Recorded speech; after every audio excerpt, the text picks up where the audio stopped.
जय श्री राधे, श्री राधे।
राधा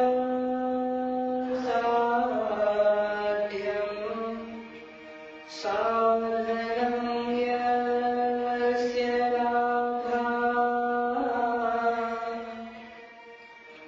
मन्त्रो राधा मन्त्रदात्री च राधा सर्वं राधा जीवनं यस्य राधा श्री राधा राधा वाचिकीर्तनस्य शीर्षः केवल साधना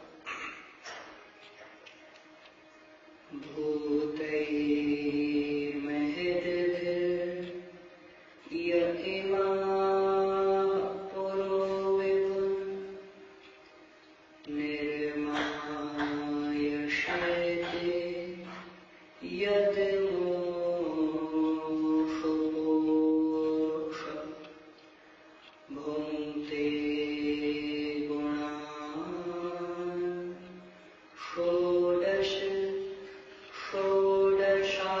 षोडशात्मकः सोऽलङ्कृष्टो भगवान् वचांसि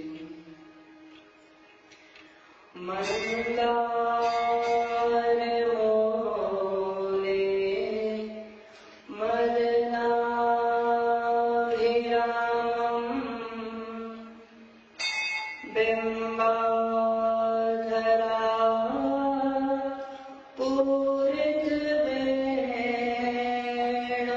पूरितवेणुनादम्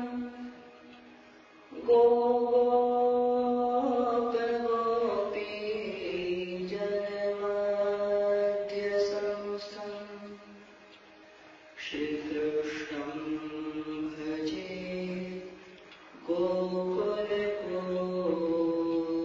गोकुलपूर्णचन्द्रम्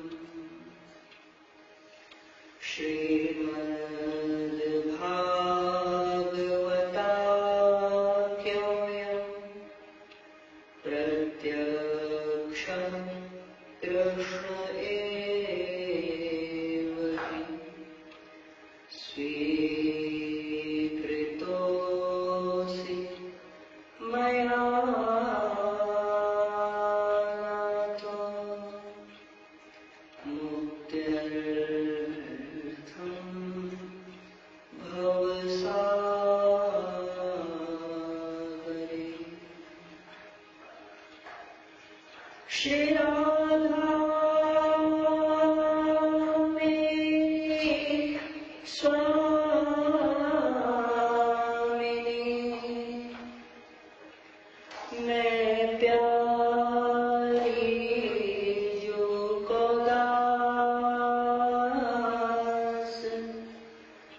जन्म जन्म मोहिती जियो श्री वृंदावन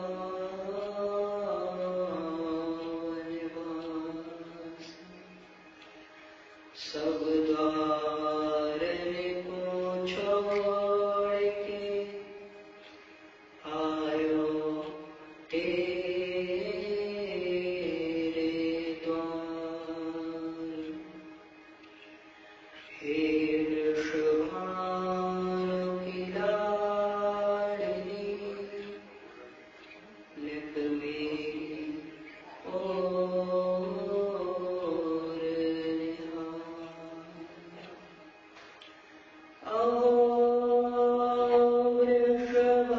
वृषभानु की लाडली हम सबकी ओर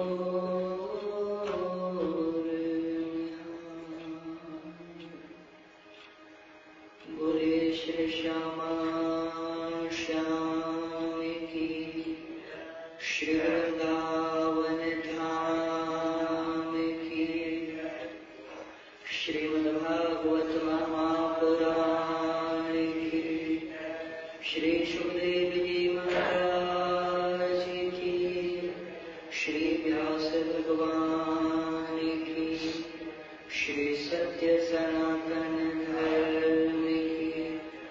सब संतने की, सब भक्तने की, श्री वृंदावन बिहारी लाल की जय जय श्री राधे।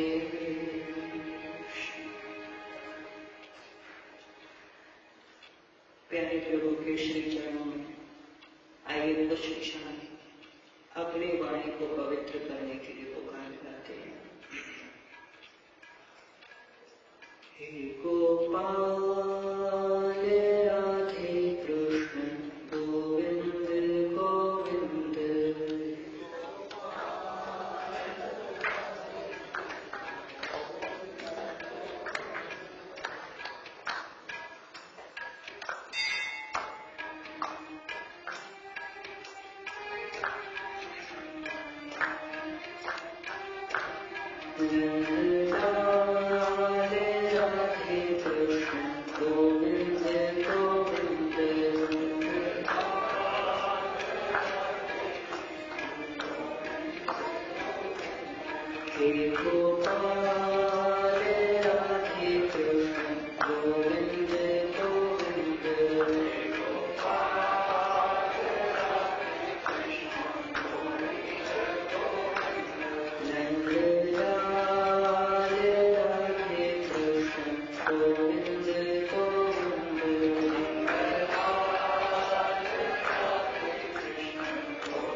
श्री हृदय आराध्य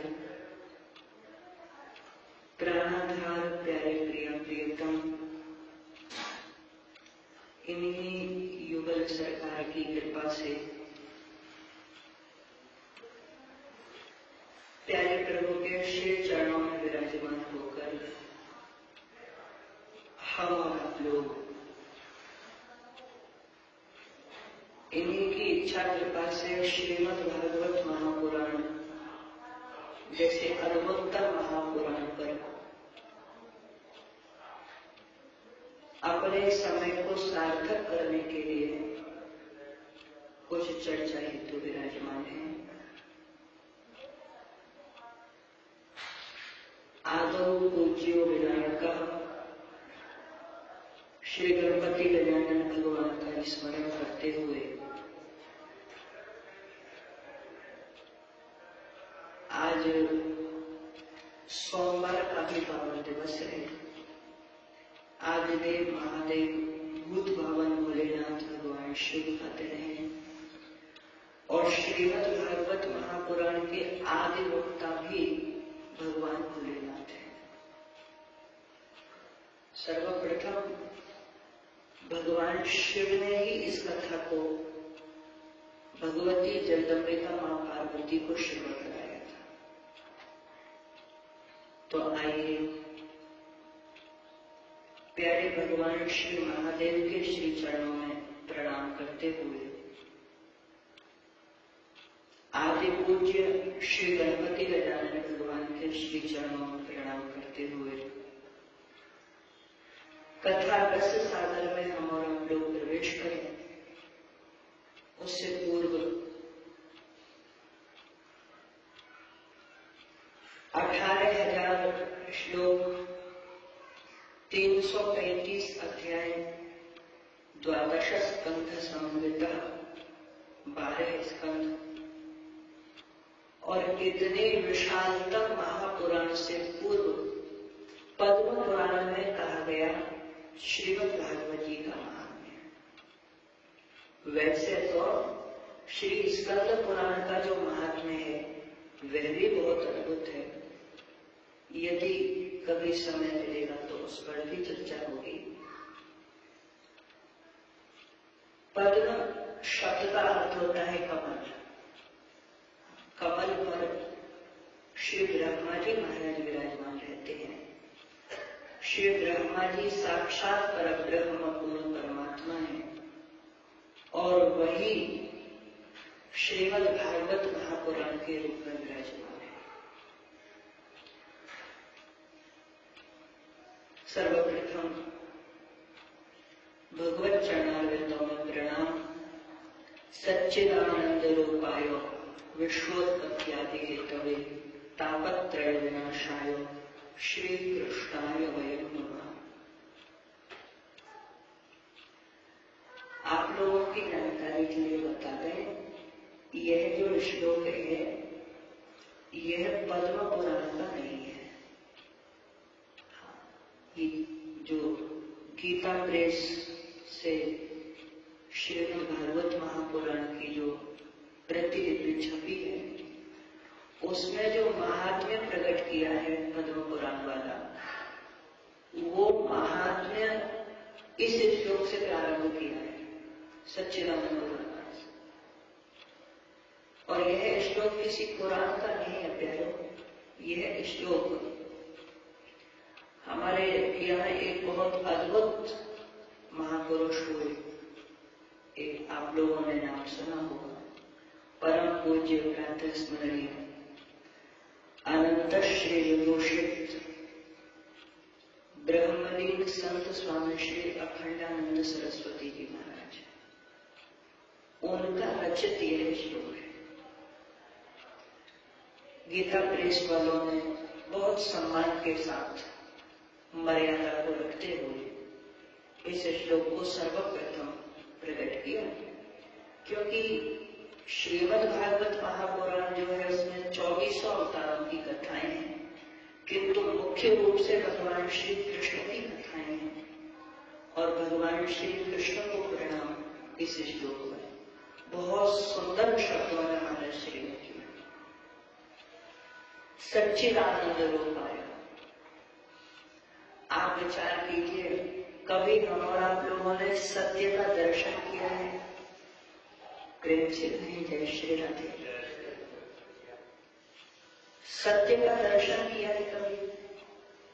चित अर्थात चैतन्यता अथवा चित अर्थात ज्ञान। कभी ज्ञान का दर्शन हुआ है नेत्रों के समक्ष? आनंद, तीसरा स्वरूप प्यारे प्रभु का बतलाया आनंद। ये तीनों भिन्न अवस्थाएं, इनका दर्शन भी संभव नहीं, फिर भी पूज्य स्वामी जी महाराज कहते, क्योंकि वेदों पुराणों की देवता थे ना, तो शास्त्रों के सारभूत तत्वों को प्रकट करते हुए कहा कि भगवान का जो रूप है वह सत्य भी है, चिद भी है, आनंद भी है। किसी ने भले ही ना देखा हो, भगवान श्री कृष्ण का दर्शन कर लीजिए, तीनों का दर्शन हो जाएगा। अनुष्टुप छंद का यह श्लोक 4 चरण बना है। सच्चिदानंद रूपाय एक चरण, विश्वोत्पत्त्यादि हेतवे दूसरा चरण, तापत्रय विनाशाय तीसरा चरण और श्री कृष्णाय वै नमः चतुर्थ चरण। बहुत ही प्यारा श्लोक है। प्रथम चरण में भगवान का रूप बताया, सत्य चिद और आनंद। भगवान सद्घन है, चिद घन है, आनंद घन है। और उपनिषदों की ओर हम और आप लोग यदि दृष्टिपात करें तो आप लोगों ने बहुत प्रसिद्ध 3 वाक्य अवश्य सुने होंगे। इस जीव को 3 वस्तुओं की तलाश है, 3 वस्तुओं की खोज है। पहली खोज है असतो मां सद्गमय, असत्य की ओर नहीं, सत्य की ओर बढ़ो।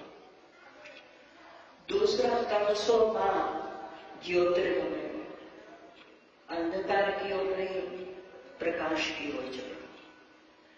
तीसरा वाक्य आप लोगों ने सुना होगा उपनिषदों का, मृत्यु और मां अमृतम गमय, मृत्यु की तरफ नहीं, अमृतत्व की तरफ बढ़िए।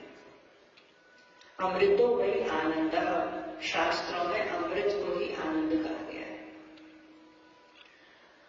तो प्यारो, सत्य, चिद और आनंद, इन 3 वस्तुओं की व्यक्ति को खोज जीवन में सदा रहती है। और तीनों की खोज भगवान श्री कृष्ण के दर्शन में आकर पूर्ण हो जाती है।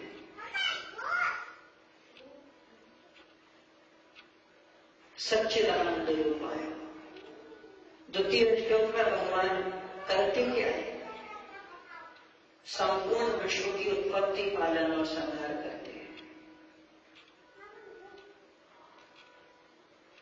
किसी ने जिज्ञासा प्रकट करी कि क्यों करते हैं, कोई कारण है? श्री वेद भगवान ने एक ही कारण प्रकट किया, सृष्टि का संपूर्ण केवल एक कारण श्री वेद भगवान ने प्रकट किया, एकोहम बहुश्यामो प्रजंगेम, मैं एक से अनेक हो जाऊं। इस इच्छा के कारण ही संपूर्ण जगत बनता है, पालन पोषण होता है और संहार होता है। अच्छा, किसी ने फिर जिज्ञासा प्रकट करी, परमात्मा में संकल्प कैसे संभव है, और यदि संकल्प हुआ तो वह निर्गुण निराकार कैसे हुआ? क्योंकि उसके लिए मन चाहिए, बुद्धि चाहिए, चित्त चाहिए, और यही जीव मार खा जाता है। प्रेम से कहेंगे श्री राधे। श्रीमद् भगवद गीता में प्यारे प्रभु कहते हैं, हे अर्जुन, इंद्रियाणि पराण्यागोरेन्द्रियेभ्यः परं मनः, मनसस्तु परा बुद्धि, यो बुद्धे परतस्तु सः। इंद्रियों से परे यह मन है, मन के बाद ये बुद्धि है, और बुद्धि से परे जो तत्व है वह आत्म तत्व, वह मेरा ही अंश है। तो बुद्धि से भी परे भगवान बता रहे हैं। और हम लोग जैसे हम लोग एक मनुष्य की साधारण कल्पना करते हैं, ऐसे ही भगवान की कल्पना कर लेते हैं। देखिए, बालक जब उत्पन्न होता है, छोटा सा बालक अभी उत्पन्न हुआ है, वो हाथ पैर हिलाता है। आप लोगों ने देखा होगा, रोता जाएगा, पैर हिलाता जाएगा। अब कोई पूछे उसका कारण क्या है, तो कारण का उत्तर केवल इतना ही संभव है कि सहज स्वभाववश। हाँ, उसका कोई विशेष कारण प्रयोजन नहीं है कि उसे मैया को लात मारनी है या उसको अपनी टांगे दिखाने का शौक है, ऐसा कोई हम और आप लोग कोई कारण विशेष प्रकट नहीं कर सकते। कारण इतना ही है कि उसका सहज स्वभाव है, सहज क्रिया है, सहज, बिना किसी कारण के। और बस यही बात परमात्मा के एक से अनेक होने में घटित होती है, कोई कारण नहीं है, कोई बुद्धि का, मन का, चित्त का, अहंकार का बात, कोई कारण, कोई कार्य नहीं है, सहज। ये देखिए अद्वैतवादी लोग भी इस बात को स्वीकार करते हैं कि ऐसे और ऐसे प्रकट हुआ फिर मिल गया। और बोले कब से प्रकट हो रहा है? अनादि, कोई प्रारंभ की डेट नहीं। और कब तक ऐसे मिलता रहेगा? बोले अनंत।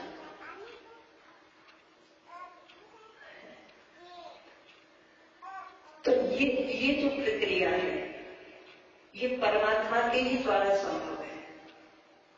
आप लोगों ने सुना होगा ईश्वर अंश जीव अविनाशी। हम और आप लोग जितने भी लोग हैं सब उसी परमात्मा के चैतन्य अंश हैं।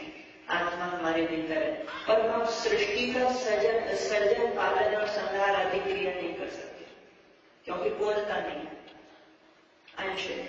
तो ये केवल परमात्मा में संभव, विश्वोत्पत्ति आदि होता है। चौथे चरण में भगवान को प्रणाम किया। ऐसे भगवान श्री कृष्ण को हम और हम लोग प्रणाम करते हैं। और तीसरे चरण में अब जिसकी जैसी बौद्धिक स्थिति है वे समझ लें कि तृतीय चरण में या तो भगवान का प्रभाव बताया है या स्वभाव बताया है या फिर प्रणाम करने का प्रयोजन। तस्मै प्रयोजन है, भगवान को हम लोग प्रणाम कर रहे हैं। किस प्रयोजन से कर रहे हैं? बोले तापत्रय विनाशाय, तीनों प्रकार के तापों के विनाश के, दैहिक दैविक भौतिक तापा, तीनों तापों का समूल नाश, उन्मूलन अर्थात जड़ से समाप्त हो जाए, उसके लिए हम भगवान श्री कृष्ण को प्रणाम करते हैं। वयम मतलब हम और आप लोग सब।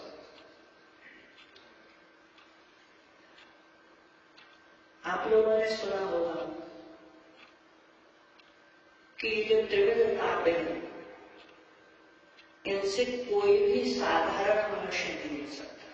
कोई योगी हो विशेष, कोई भगवत भक्त हो विशेष, कोई महातपस्वी एकांतवासी हो, भगवत कृपा पात्र, और ऐसे महापुरुषों को छोड़कर इनके अतिरिक्त हमारा लोग जैसे जो साधारण जीव है, शरीर से संबंधित दैहिक कोई रोग लग जाना है ना, दैविक जैसे बाढ़ आ जाना, भूकंप आ जाना, बिजली गिर जाना, या कहते हैं ग्रह नक्षत्र खराब चल रहे हैं, ऐसा कुछ हो जाना, इसको दैविक। और तीसरा आध्यात्मिक, काम क्रोध लोभ मोह राग द्वेष मान मत्सर ईर्ष्या अहंकार और चिंता।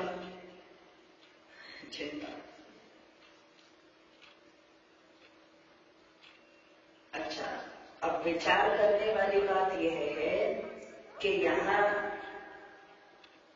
शास्त्रों की वाणी और संतों की वाणी इस बात को डंके की चोट पर कहती है कि भगवान के श्री चरणों में प्रणाम कीजिए, आपको किसी भी प्रकार का कोई दुख नहीं सताएगा। तापत्रय विनाशाय, सारे पापों का विनाश हो जाएगा। और क्या करने से? मुझे केवल एक बार प्रणाम करने से। अच्छा, सारे तापों की बात छोड़ के अगर केवल चिंता की बात करें तो आप लोग यहाँ जितने भी विराजमान हैं सत्य बताइएगा, सत्य बताइएगा, क्या आप और हम लोगों ने कभी भगवान को प्रणाम किया है? बोलिए। हमेशा करते हैं, मंदिर में आएंगे तो प्रणाम करेंगे। अच्छा, प्रणाम किया तो क्या सारी चिंताओं का नाश हो गया?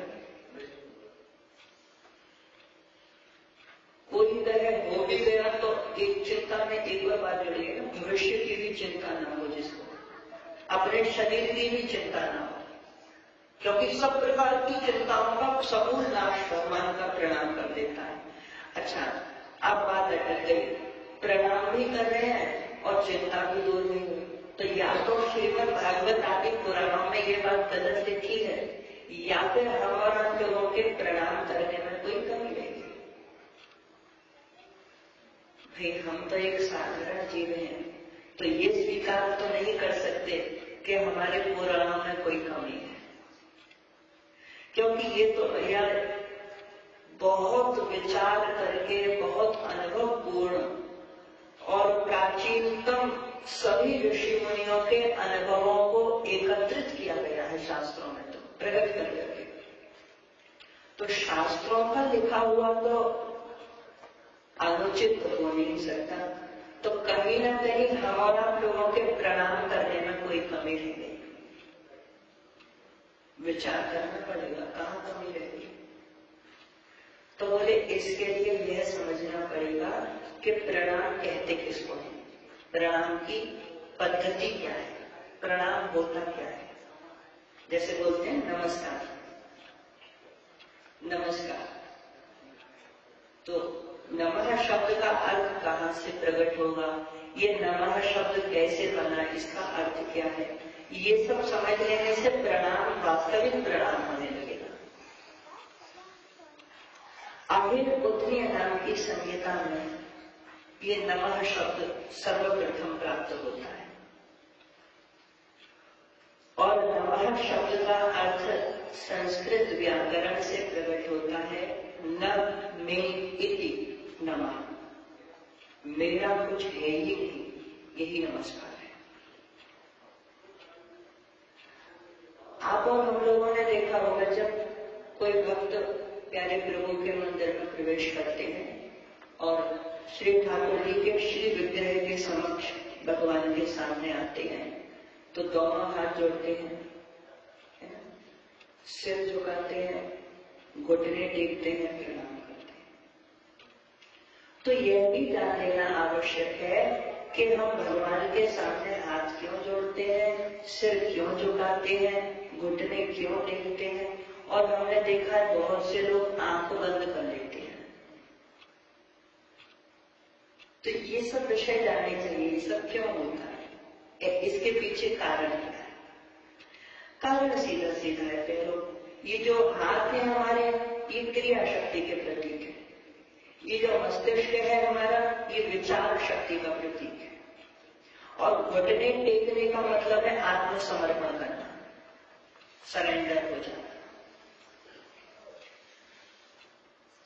तो भगवान के सामने जब हम और आप लोग पहुंचते हैं, तो प्रणाम का अर्थ हुआ हे प्रभु, मैं अपनी संपूर्ण क्रिया शक्ति, ये दोनों ना छोड़, क्रिया शक्ति, संपूर्ण विचार शक्ति, ये मस्तिष्क, और मैं स्वयं को आपके श्री चरणों में समर्पित करता हूं या करती हूं। ये प्रणाम, ये प्रणाम की वास्तविक पद्धति है।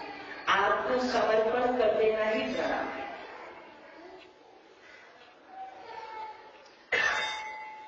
अच्छा, एक बार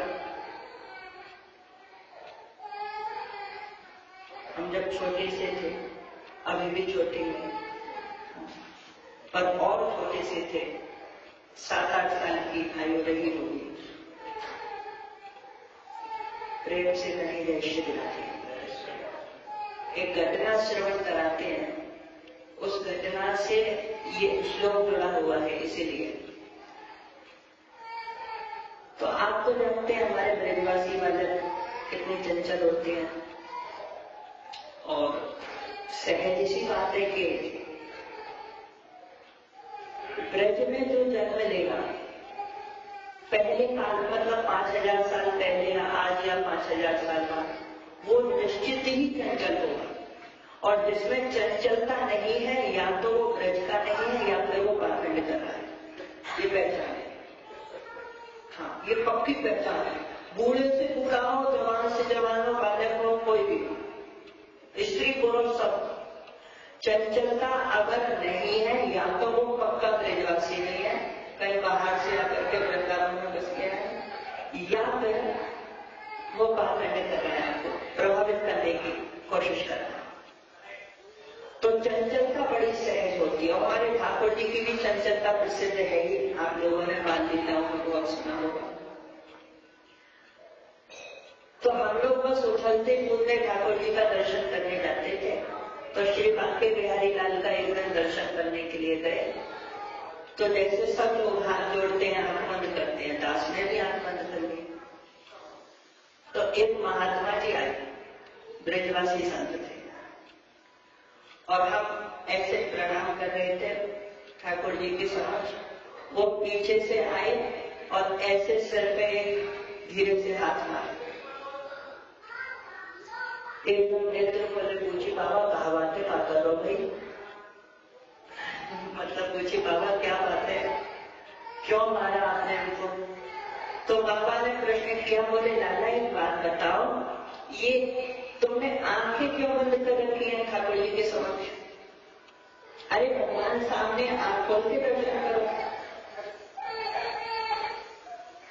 तो वही दास ने भी सीधा साधा उत्तर दिया, महाराज जी सब लोगों ने आंख बंद कर ली, इसलिए हमने कर ली। हमें क्या पता क्यों बंद करते हैं, उसमें भी कोई कारण है। बोले कारण है। क्या कारण है? तो महात्मा जी ने बड़े प्रेम से समझाया। बोले बेटा, ये जो आंखें हैं ना, ये आंख नहीं है, ये मन मंदिर का द्वार है, दरवाजा है।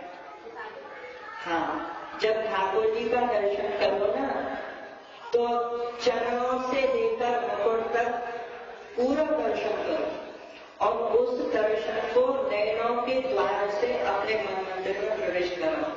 और भले ही आपको बार बार आंख खोल के देखनी पड़े, फिर बार बार आंख बंद करनी पड़े, पर मंदिर से तब तक नहीं हटना चाहिए जब तक भगवान की वह दिव्य छवि जो आपको सम्मुख दिखाई दे रही है, वह आपके मंदिर में आकर विराजमान न हो जाए, तब तक मंदिर से नहीं जाना चाहिए। और इसीलिए आंख बंद करते हैं, ताकि आंख बंद करके भी वही छवि का दर्शन अपने हृदय में हो जाए।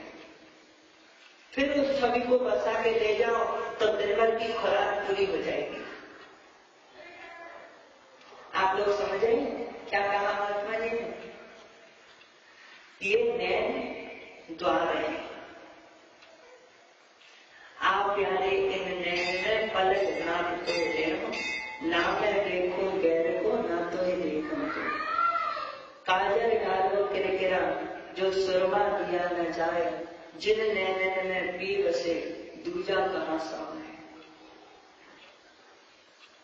हमारे ब्रज के रसिक संत श्री रस्ता पागल बाबा है, उनका बड़ा प्यारा भजन है, कजरावल के बस जा श्याम, आजा मोरी अखियों में। तो प्यारो प्रणाम जब हम ठाकुर जी को करें, श्री कृष्णाय वयं नमः, जब हम भगवान के चरणों में प्रणाम करें तो सर्वस्व अर्पण करते हैं। स्वयं का समर्पण ही सबसे श्रेष्ठ प्रणाम माना गया है।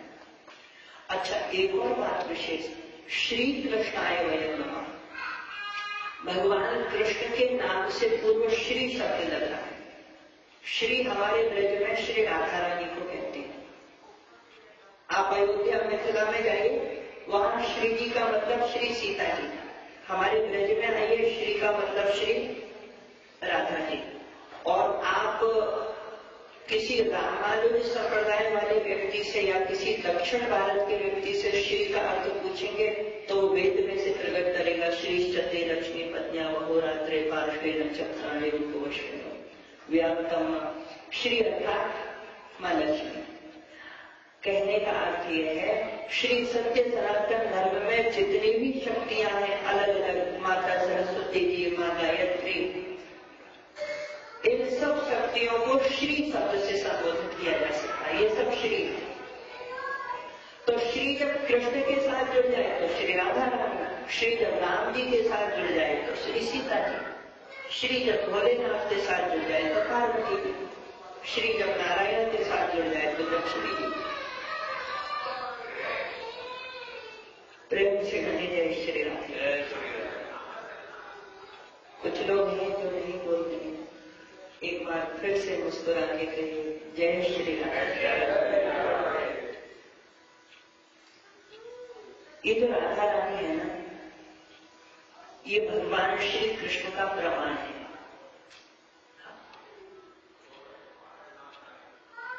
संभव है आप लोगों ने जहां जो जितना जैसा सुना होगा,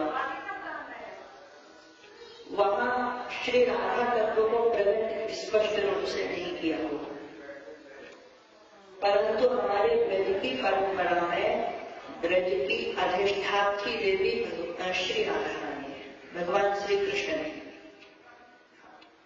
ब्रज की जो अधिष्ठात्री देवी है श्री राधा रानी, श्री कृष्ण भगवान का बाद में नंबर आता है।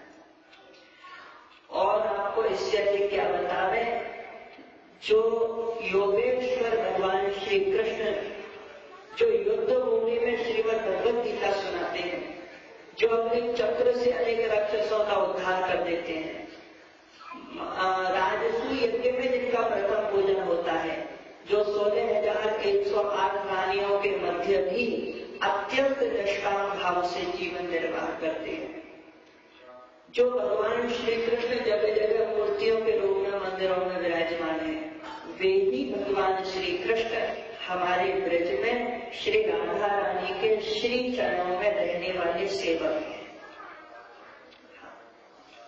ये ब्रज का वो मुक्त भाव है जो पुराणों में बहुत कहीं कहीं, श्रीमद् देवी भागवत जी में, स्कंद पुराण में और थोड़ा थोड़ा पद्म पुराण में, ये 2-4 पुराणों में थोड़ा संकेत है बस, बाकी कहीं ज्यादा स्पष्ट रूप से प्रकट।